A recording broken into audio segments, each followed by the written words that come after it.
Making disciples is the primary mission of the church, and God uses the spiritual disciplines to transform us to be like Jesus. This week, we're talking about the spiritual disciplines of Sabbath and avoiding hurry with Brittany Feldott, Pastoral Associate at Cape Cod Church in East Falmouth, Massachusetts. I'm Charles Galda, President, Division New England, and your host for the Church in Action. Brittany, thanks for being with us. Thank you for having me. Always a pleasure. And I should mention a board member of Vision New England, so my boss. It's a privilege to be here and be part of the team. Thanks. It's great to have you serving. Appreciate it. Brittany, though, for folks who may not know you and don't know Cape Cod Church, could you give a little bit of biography? Yeah, sure. So as we mentioned, my name is Brittany. I grew up on Cape Cod in Falmouth, Massachusetts, and did not know necessarily what I wanted to be when I grew up, except I knew I wanted to work for and serving people. So when I went away to school, studied psychology, and then when I was 20, discerned a calling into ministry and took some time to figure out next steps for that. I was actually a news reporter for 2 years. I was a writer for 2 years for a local newspaper, and then went to divinity school to study systematic theology. And then thankfully, my home church, Cape Cod Church, took me back. And I've been here full time for a little over 3 years now. I also happen to be a pastor's kid. So our senior pastor, Ben Feldott, is my dad and my boss, which is a unique privilege. And I serve as our pastoral associate. So I wear a couple of hats. I do some preaching. I lead our young adult ministry here, work on some messaging and communication stuff in the background, and then about a dozen other things that we do when we're part of a team. And I feel very lucky to be here. It's a beautiful place, and it's changed a lot in the last 30 years since my parents founded it, but very privileged to be a part of it. So that's a little bit about me. And you're not done with your education. Well, that's true. Are any of us, but it's true. I am studying for a master's in biblical languages right now, Gordon Conwell, which has been really cool. They have an awesome online and in-person hybrid program. So I take some courses on campus, but a lot of it I do from the Cape so that I can continue serving here. You picked, in my view, about the hardest focus for your studies that you can. Well, I don't know. I struggled with middle school German. I struggled with high school Spanish. I will say, I was not awesome at languages when I was in I was fine, but wasn't my best subject. But it is a lot easier to study a language when you know why you're studying it and how you're going to put it to use. And being able to read scripture in its original language is really, when that's your homework, I mean, it makes it a lot easier to understand, okay, this is why I'm doing it, and get excited about it. So trying my best and enjoying it. You may also study more than me, but let's leave that aside for now. So I know you agree that making disciples is the primary mission of the church, and that a disciple is someone who looks like Jesus. Our research was that we're not good at this. Does that resonate with you? I think that's fair. I mean, it's a broad sweep, but I would say it's a challenge for sure. Mm-hmm. And I think in the last couple of years, we've seen examples of being disappointed and maybe even a little bit surprised that people who say that they're Christians or identify as Christians weren't behaving like Jesus would have behaved. And that seems to suggest that that's something that we could continue to work on. How do we become more like Jesus? Because none of us is perfect at that, but it also seems like it's maybe a spot that the church can work on. Yeah, and it's a good point. So I appreciate you being tactful about it. It's a pretty broad brush statement. It's not to imply nobody's growing spiritually and nobody's living like a disciple.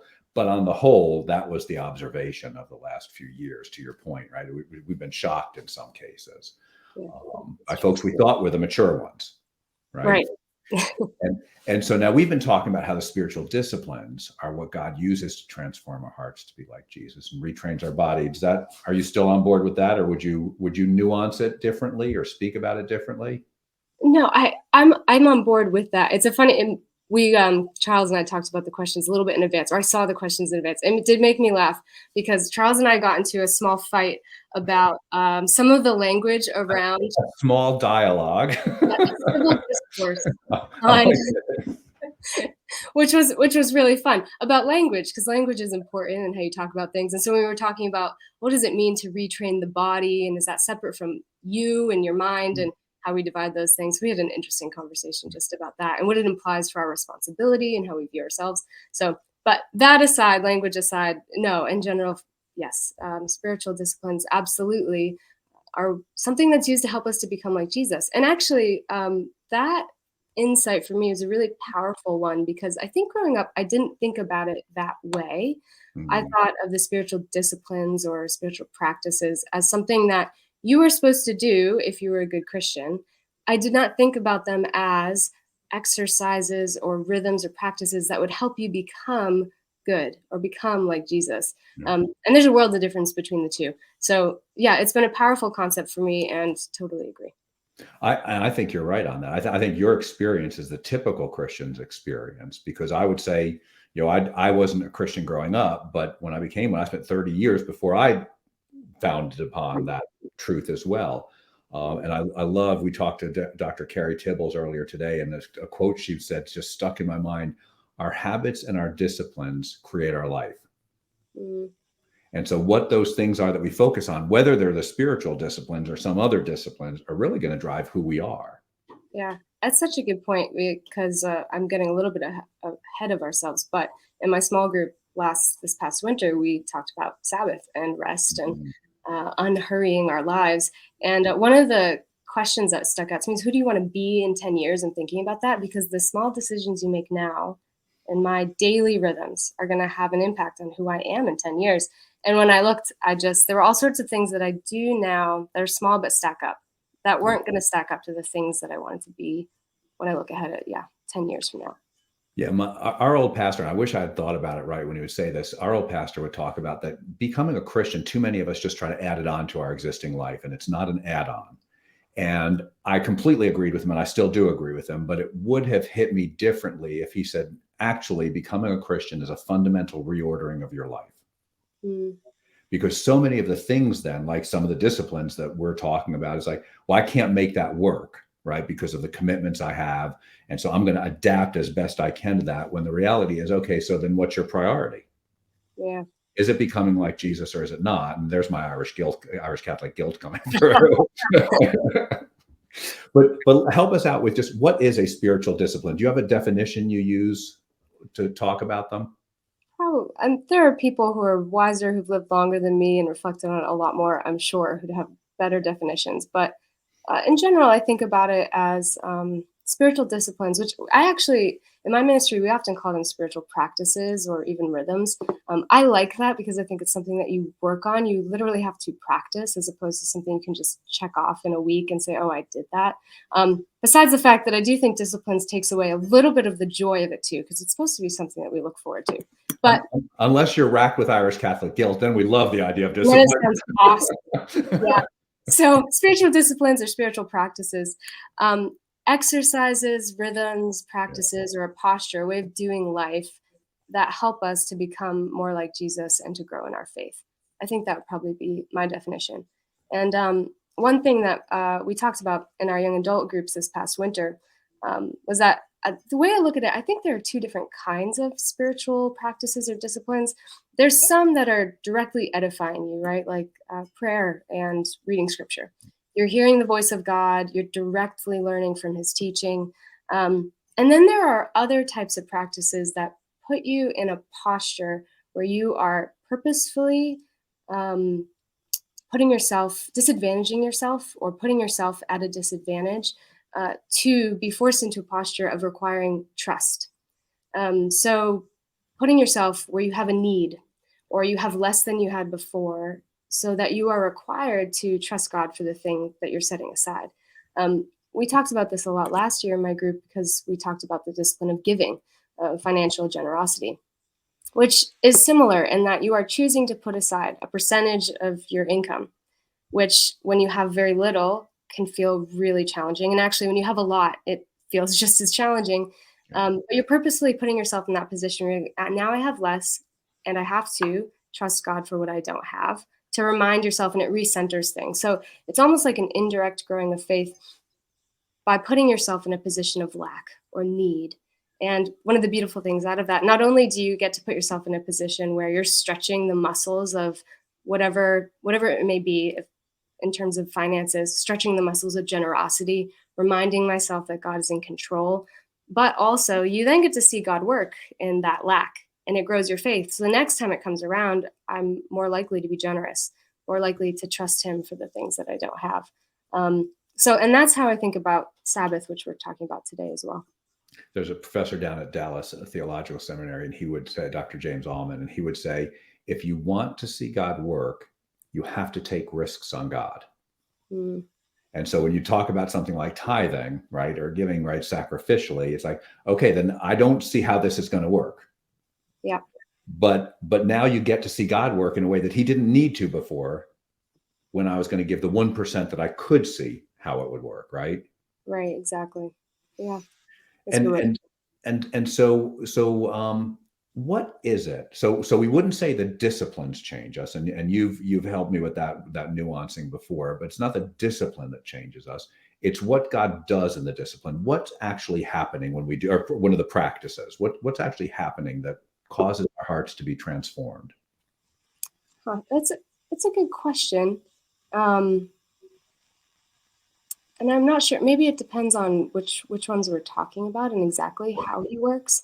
I do think for some of them, that disadvantaging and purposefully requiring to trust God. For me, one of the big things is it changes my perspective on things, because it forces me to remind myself of who's in charge. That's not true for maybe all the disciplines, but when I think about things like giving, things like Sabbath, I'm actively reminding myself that God is in control, that he can do more in 6 days than I can do in 7, if indeed that's what he's asked me to do, which it is. Yep.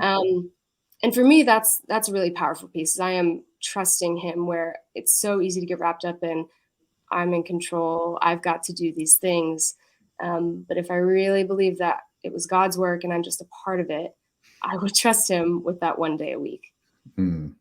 And so let's talk about Sabbath then, and then talk about what that's doing. So what is Sabbath, and what does it look like in your life? Yeah. So for anyone who's interested in kind of the biblical basis for Sabbath, I would highly encourage you to check out the Bible Project's exploration of this. If you're chronically busy, the good news is they have a 5-minute video that does a great overview of the whole Bible. Also, if you're chronically busy, this might be the one that you need to check out. Right. But they also have a series of podcasts that go in depth. I think there's like 7 to 10 of them. They're all an hour long, and fabulous, fabulous work. But what they do is they kind of trace it through scripture. And we know that Sabbath is present in scripture from the very beginning. When in Genesis, in the creation narrative, it starts each day or it ends each day by saying, and there was morning and evening the first day, morning and evening the second day. On the seventh day, it doesn't actually say that. It says on the seventh day, God rested, but there's no end to it. And many people have observed that the reason for this is that it's supposed to imply this picture of a never-ending and everlasting rest, where God stops from his work and then dwells with his people. And this is actually supposed to be like an everlasting, everyday experience in his world. Of course, we lose that with the fall, but then you see God command Israel to observe this 1 day a week rest period. And it's supposed to be like a foretaste. They've lost that day-to-day experience. It's supposed to be the experience you have in heaven or the eschaton, or his kingdom fully. But he invites Israel to observe it 1 day a week, as if they were already in the promised land, as if they were already living in that world where God was fully present with his people, and they were freed from the curse of kind of the toil of the land, which is a really, really beautiful picture. And so you have this Sabbath in the beginning, which is kind of promised in the end, but then you have God command Israel to have this almost practicing of it, pretending, living in a way as if it were true. And when we look at Sabbath rest in the Bible, there's 2 sides to its meaning. The first is to literally stop, and it says that in Genesis that God stopped from his work. But the second meaning is there's a word called nuach. The Sabbath comes from that first one, Shabbat, which means to stop. But then there's a second one called nuach, which is to mean to rest or to dwell, to settle in a place. I like the way Tim Mackey puts it. He says it's kind of like unpacking a suitcase when you go somewhere. You're settling into a place. It's like settling down into the home, sitting by the fireplace, getting comfortable. It's the same idea that is used in Genesis when it says that God dwelled in the land. He settled there with his people. And so he invites Israel to practice this one day a week, to stop from your work and to dwell with God in his presence. Of course, now on the other side of Jesus, we have incredible access to the presence of God through the Spirit in a way that Israel did not have. But even though that we're not tied to the commandment of Sabbath or tied to the laws of Israel, the wisdom still holds true. And since we're in this in-between time of not yet God's presence fully being on the earth, to stop from our work and to dwell with God one day a week, to really let him take up residence in our lives, I think is a really powerful practice. Actually, I like the way that Missy Takano said it. She's a German missionary. And she said, Sabbath is not a commandment that we are bound to as Christians, but it's a promise that we're invited to enjoy, which I thought was a really good way of putting it. And so what does it look like? How do you practice Sabbath? Is it Sunday for you, or does it need to be a different day, given you're in church employment? Yeah.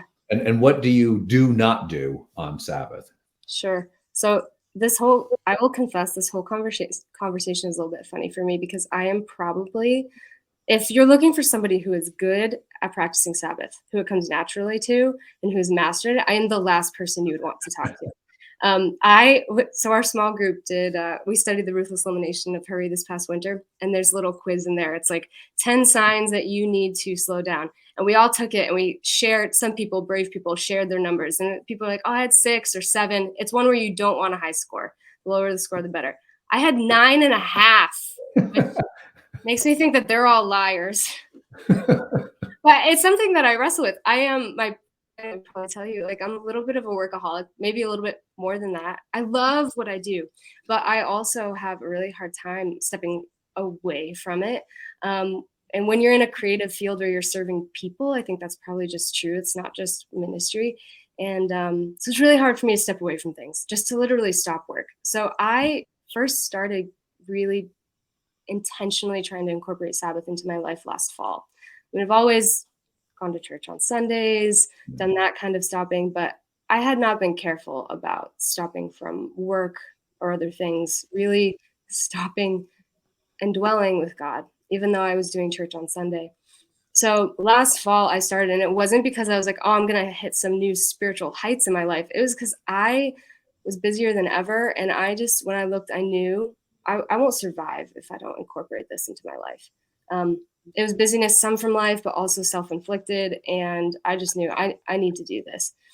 So I set a really low bar for myself. And I did it from Friday evening to Saturday evening. For me, that just worked because of my schedule here at the church and my life rhythm. I set a really low bar. My bar was to stop work. And if that sounds like really spiritually weak, I mean, it was and it is, but it was challenging for me because it's like the antithesis of who I am. Sabbath is one of the hardest disciplines for me. So just to clarify, stop any work or stop the work that is part of your employment?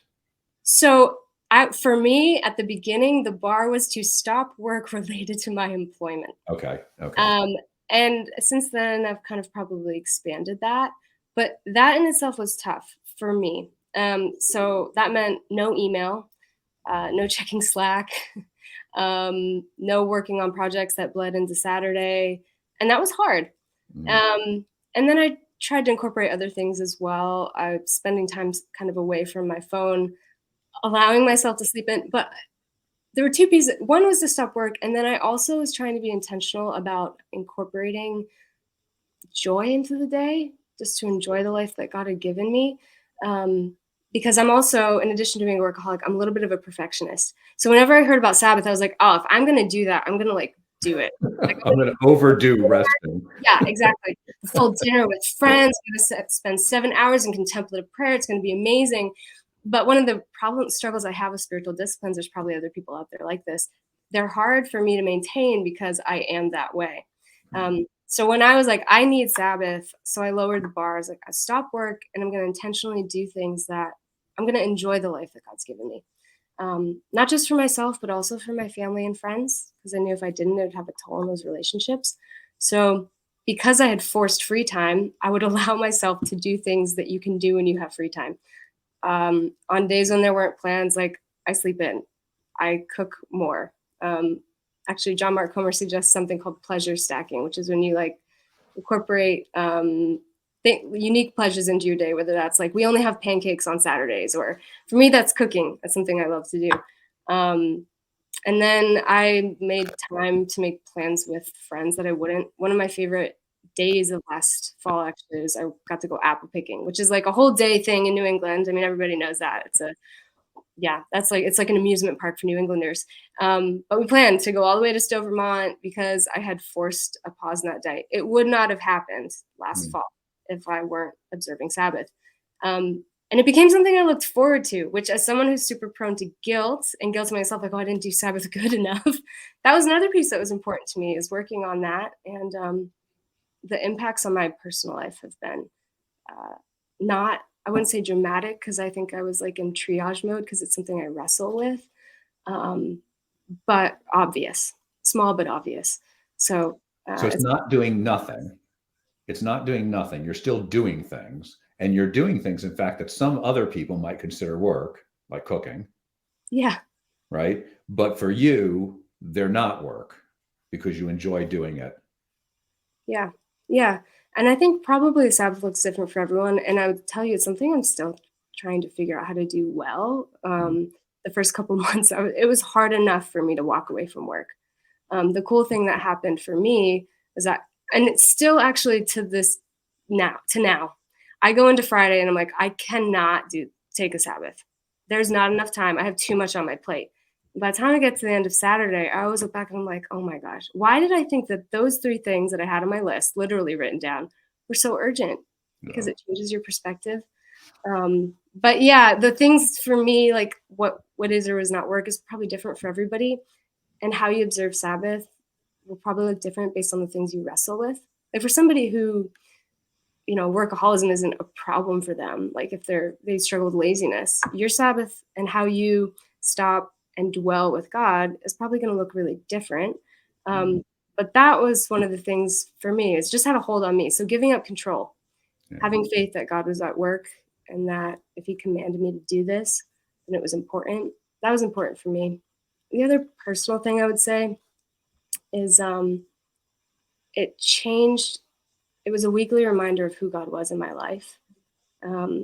Because even when it came to Sabbath, I would look and be like, all right, I have to do that, because if I don't, I'll burn out and then I won't be able to do my work. Yeah. And I had to have somebody come to my life and remind me of one of my good mentors, Victoria Kovarik. She's like, Brittany, God cares about you. So you need sleep because he cares about you. And actually, one of my small group members who's relatively new to faith, her name's Kat. She's awesome. But she did this study with us. And when I asked her like, hey, what'd you get out of it personally? She wrote, and I wrote it down because I was like, this is so good. She said, practicing the Sabbath has given me permission to relax. It's been a relief for my nervous system, body, and soul. It's what God wants, and I can't argue with that.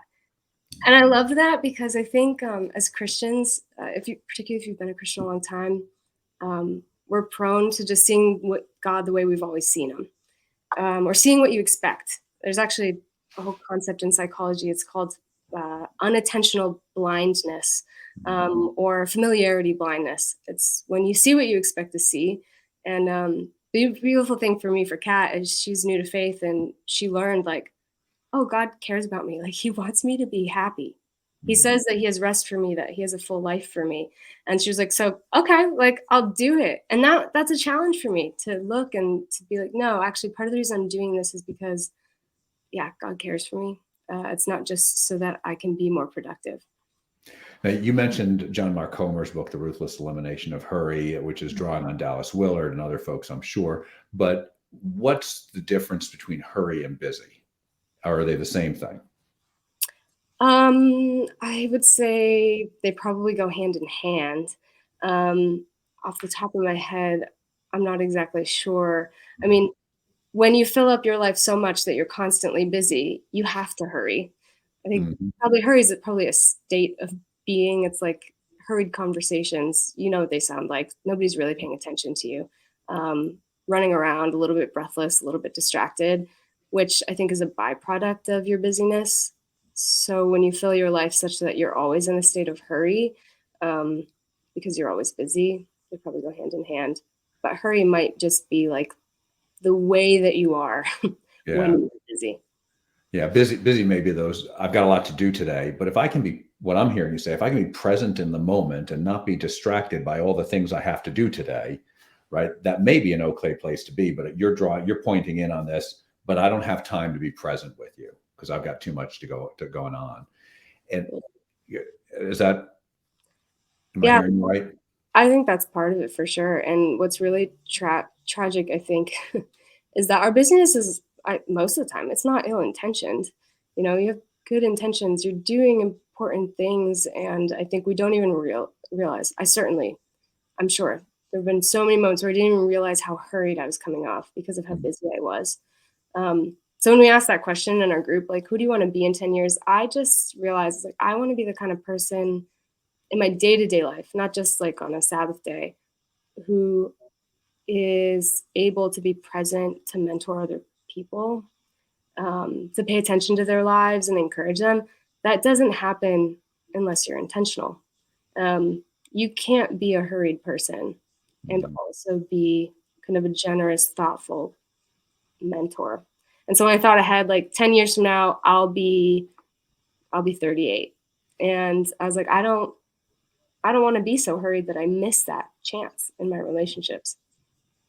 Yeah. I wonder if, um, some of the stuff, because what I know people who will, a Christian family, so we have goals for our family. I have goals for what I want to do, and I wonder if that maybe is something we need to rethink. In that, what I'm hearing you saying, what we're really, the real question we're asking is, what do we want to be 10 Mm, years from now, which is different than what do we want to do. yeah. Yeah, that's a good question. And it's the spiritual disciplines Yeah. question. It's like, who do I want to be? If I want to be more like Jesus, I should probably adopt some of his rhythms. And that's John Mark Comer's big suggestion in his book, which I'm sure he took from Dallas Willard, but is that Jesus had all sorts of rhythms, a way of living, and we pay attention to his teaching, but we don't always pay attention to the way he did life. But if you really Complete. want to be like him, you should do life like him. Yep. Yep. And Paul says, imitate me as I imitate Christ.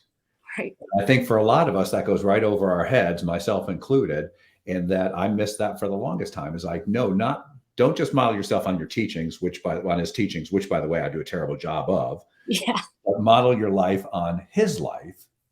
Mm, And now I might do a better job modeling his teachings because I'm being changed in doing those practices where I'm becoming like him, where it's more natural for me than to be able to keep the Sabbath. right. Yeah. Right. Yeah, I think about as I was listening to you talk, I'm reminded of Israel, who we would say, well, they weren't trusting God when they weren't celebrating the Sabbath because they didn't think they had 6 days where they could get all their work done. They had to work the seventh day too. They don't trust God, and we're doing the same thing, Oh my gosh, yeah. right? And shame on us because we have the advantage of, having the Holy Spirit present in our lives day to day. Right? And yet we just it's so easy to get caught up. Yeah, Um, yeah. yeah. Especially Well, when you're doing good work and you're like, I have every reason to be pulled into this.